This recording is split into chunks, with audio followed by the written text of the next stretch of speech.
काम ठीक चल रहा है? अल्हम्दुलिल्लाह। कैसा चल रहा है गोल्ड का बिजनेस? काफ़ी ज़्यादा सोना महंगा हो गया है। महंगा तो हो गया लेकिन काम नहीं है। सर गोल्ड महंगा होने से आपको कितना फ़ायदा होता है? गोल्ड महंगा होने से हमें लॉस ही होता है, फ़ायदा नहीं होता। क्योंकि देखें ना, सबने जो यहाँ पे जो भी काम करते हैं उसमें खानी तो रोटी होती है। जब काम चलेगा तो ही कस्टमर आएंगे, तो ही रोटी मिलेगी। और गोल्ड जितना मर्ज़ी महंगा हो गया, 6 लाख हो गया, 8 लाख हो गया, तो कस्टमर आएगा नहीं। जब कस्टमर नहीं आएगा तो कैसे काम करेंगे। आज हम बात करें कि गवर्नमेंट ने हमारे शहरियों पर एक और इजाफी बोझ डाल दिया बिजली के बिलों के तहत। ये किया गया है कि एक सारिफ जो 100 यूनिट इस्तेमाल करता है वो तकरीबन 200 रुपये इजाफी चार्जेस देगा जो फिक्स्ड हैं। इसके अलावा जो 200 यूनिट इस्तेमाल करता है वो तकरीबन 600 रुपये देगा जो फिक्स चार्जेस हैं, हर माह देने ही देने हैं बिजली के बिलों के अलावा। और जो तकरीबन 300 इस्तेमाल करता है वो 700 रुपये देगा। तो सर बोझ तो बढ़ता ही जा रहा है। एक तरफ रिलीफ के नारे, एक तरफ गवर्नमेंट अच्छी है के नारे। तो होना नहीं ना। देखे ना, जब से हमने होश संभाली है रिलीफ तो कभी इसने दिया ही नहीं है गवर्नमेंट ने। देखे रमज़ान ऑफ़र आई है, ये गरीबों को पैसे दे रही है। ये एक तरह से अगर एक मिसाल है कि 1 लाख आवाम के ऊपर खर्च करेगी ना तो 2 लाख का बोझ आवाम के ऊपर डाल देगी।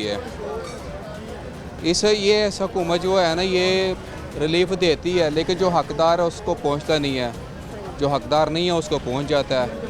लेकिन उनको देखना चाहिए, वज़ीर आला मरीम नवाज़ को देखना चाहिए कि जो हकदार है उनको दे।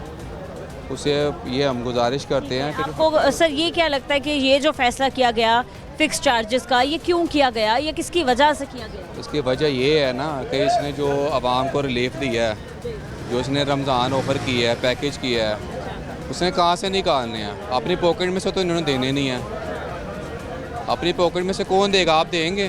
मैं दूंगा? ये देंगे? ये अपनी पॉकेट में से कोई भी नहीं देता। ये जो रिलीफ दिया है इन लोगों ने, वो जाहिर बात है किसी न किसी यहाँ कोई टैक्स लगा दिए बिलों के ऊपर, या कोई चीज़ महंगी कर दी, ये कर दिया। निज़ाम ऐसे चलता ही जाना है जब तक ज़िंदगी है ना हमारी और आपकी। निज़ाम ऐसे चलता ही जाना है। आप कहें कि मुल्क के हालात बेहतर हो जाएंगे, वो कभी भी नहीं होना है। सर्वे के मुताबिक तकरीबन 7 करोड़ लोग ऐसे हैं जो सिर्फ एक वक्त की रोटी अफोर्ड कर सकते हैं, जो महीने का 7 से 8 हज़ार कमाते हैं। देखें ना, ये बात तो आपकी ठीक है। अगर एक मिसाल, एक मजदूर आदमी 800 से 1000 रुपया रोज़ का कमाता है, वो रोज़ का नहीं, एक महीने का। मैं एक बात आपको कर रहा हूँ, मैं उसका 25 से 30 हज़ार रुपये उसकी सैलरी है, तो 15 से 20 हज़ार उसका बिल आ गया, तो बाकी काम में कहाँ से करेगा वो? ये इन लोगों को सोचना चाहिए। कम से कम एक बिजली, पानी, गैस, ये आवाम को इस चीज़ का रिलीफ कभी भी नहीं दिया इन लोगों ने। ये बेसिक चीज़ें हैं। ये रिलीफ कभी भी नहीं दिया। देखें ना, सर्दियों में अगर बिजली का बिल कम आएगा, गैस का बिल ज़्यादा आ जाएगा, ठीक है। फिर गर्मियों में गैस का बिल कम आएगा, बिजली का बिल ज़्यादा आ जाएगा। इन लोगों ने ऐसे बस घुमा रही हैं लोग, बेहतरी कोई भी नहीं है। हम लोग ये खुश हो जाते हैं, लो जी सर्दी आ गई, बिजली कम हो गया बिल। लेकिन ये भी जो देखो, गैस का बिल डबल आ जाएगा। कहाँ से पकड़ेंगे आप?